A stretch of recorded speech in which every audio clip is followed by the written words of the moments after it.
Hello, good morning mga tropa kids. Mag-update po muna tayo sa Pasig River Esplanade. So dadaan po muna tayo dito sa Quezon Bridge. So tara, simulan na natin mag-update dito sa Pasig River Esplanade. Tignan natin kung ano po yung pagbabago and progress development dito sa ginagawang Esplanade dito po sa Arroceros Park Extension. So tara guys, simulan na natin yung pag-update fully sa Pasig River Esplanade. So let's go mga tropa kids.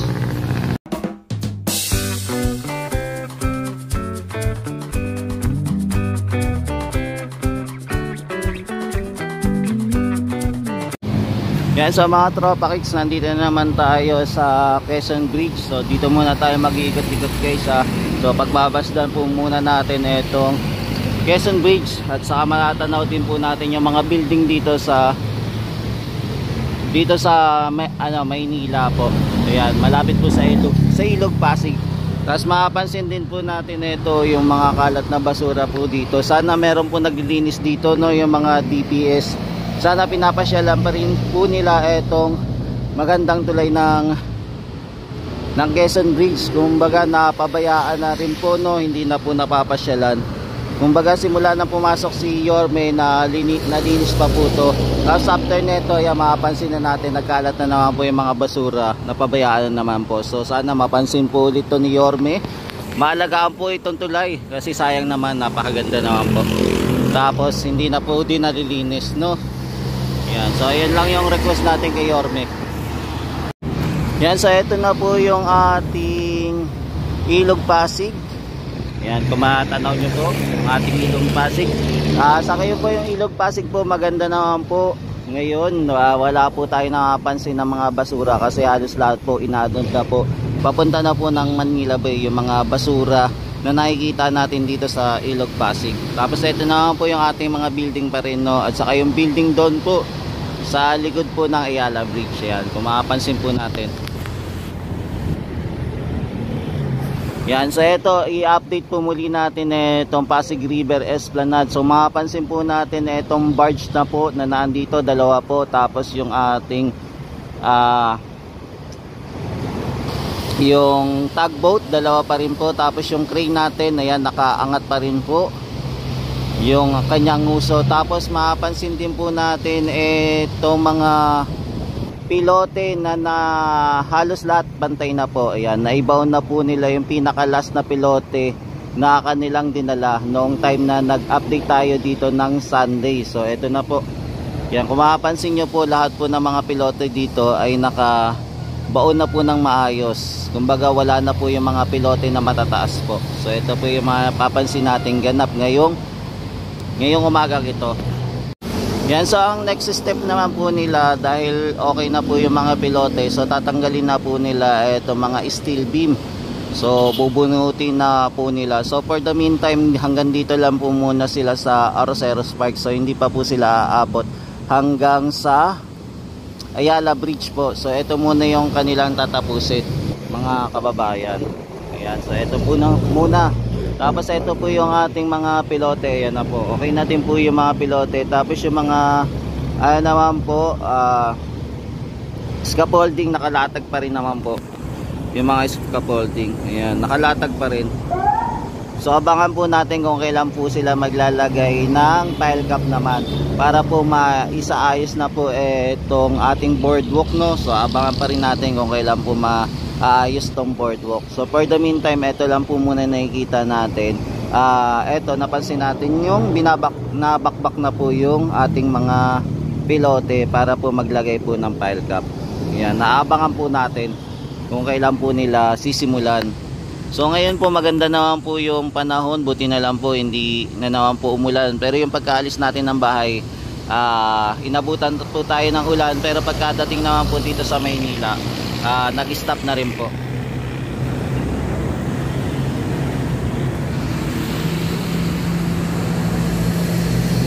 Yan. So yung ating yung ating barge nagmamaneuver, no.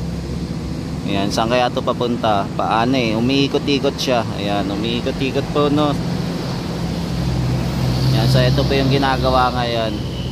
So check natin bukas kung ano yung mangyayari dito sa ginagawa dito sa Pasig River Esplanade along Arroceros Park po. Yan, so ito muna yung quick update natin dito sa area mga tropa kids. So balikan na lang natin ito bukas. Yan, kung ano yung mga kaganapan mo dito sa Pasig River Esplanade sa Arroceros Park.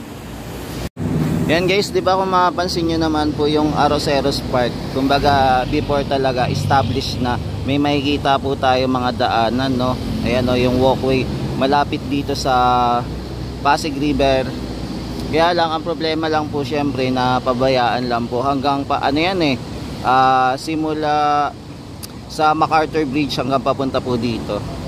Ayan, kaya lang napabayaan lang po. At saka umaabot nga po yan hanggang ano eh, hanggang Ayala Bridge. Ayan, may walkway pa rin po dito sa gilid po ng Pasig River Esplanade.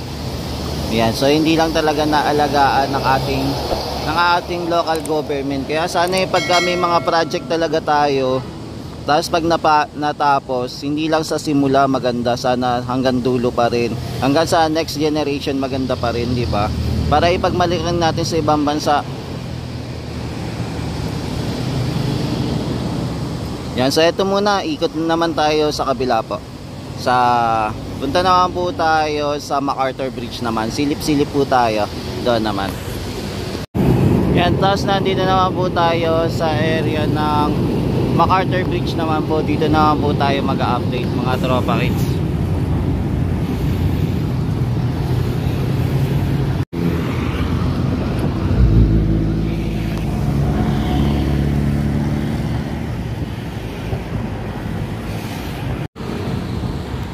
Yan, so nandito naman po tayo sa sa area ng stockyard po. So mapapansin po natin meron na po din silang yung bahay. So eto na po. Yan, so nandito naman po tayo sa area ng MacArthur Bridge. So mapapansin po natin ito mga pile cap, no. Mukhang na-sementado na po nila, pero hindi ko lang po alam kung paano nila nagawa na sementohan na itong area na po. Pero okay na po. Yan, kung mapapansin nyo po, diba mga tropa kids, okay na. So hindi lang natin napansin kung paano po siya na sementohan. Yan, so ito na po yung itsura ng mga pile cap na unang inayos po dito malapit po sa MacArthur Bridge.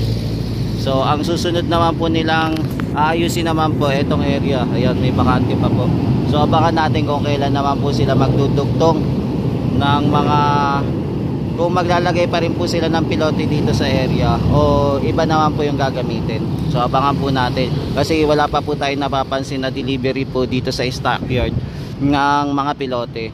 So ito po yung itsura ng kanilang stockyard. So dito din po sila nagtatrabaho, dito din po binabaksak yung mga materyales po. Yan, dito sa area po.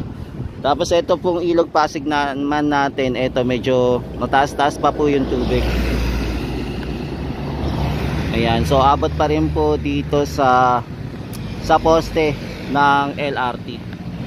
Yan, so ito naman po yung paligid ng ating MacArthur Bridge na sana po masama din po sa pagpapaganda ng ating gobyerno. Maalagaan, sana po lahat ng project po alagaan po ng government, hindi pinapabayaan. Kasi napapansin po natin pagkatapos po ng project ng ating halimbawa ng ating national government o presidente, so napapabayaan na lang po, hindi na po nagkakaroon ng maintenance. Kaya sana po pagkatapos ng project alagaan pa rin, yung wag nang pipili-pili tayo kung sino po yung nagpagawa, yung nagpaayos. Basta ayusin na lang po natin para din naman po ito sa ating mga kababayan, hindi po para sa tao nagpagawa po. Kasi unahin po natin yung yung ating sambayan ng Pilipino, kasi ang lang din naman magiging apektado ay ang ating mga kababayan. Hindi naman po sila buti sila okay na, maayos na kanilang pamumuhay dahil sa kanilang pamumuno, di ba? Kaya dapat naman magsilbi sila bilang sa bayan, hindi para sa kanilang sarili po, sa kanilang sarili pang interest. Yan, ayun lang po yung masasabi ko sa mga project na ginagawa dito sa Pilipinas po.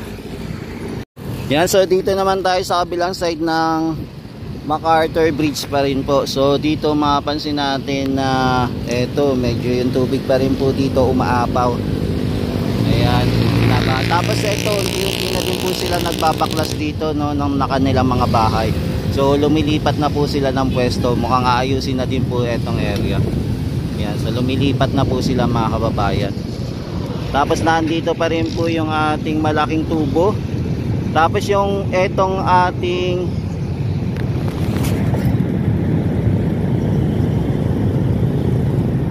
yan, dito na po sa area ng boardwalk. Yan, kung mapapansin nyo po, hindi pa rin po nasisimulan yung precasting po, no, para sa concrete railing. So hindi pa po nasisimulan. So abangan natin kung kailan po sila magsisimula. So wala pa po tayo napansin ng mga trabahador ngayon dito para ayusin na po etong esplanade dito sa area malapit po sa Manila Central Post Office. So abangan pa rin po natin kung kailan po nila tatapusin ito. Pero sa ngayon mapapansin naman natin medyo maganda po yung sikat ng araw ngayong umagang ito, ngayong July 29, 2025 mga kababayan.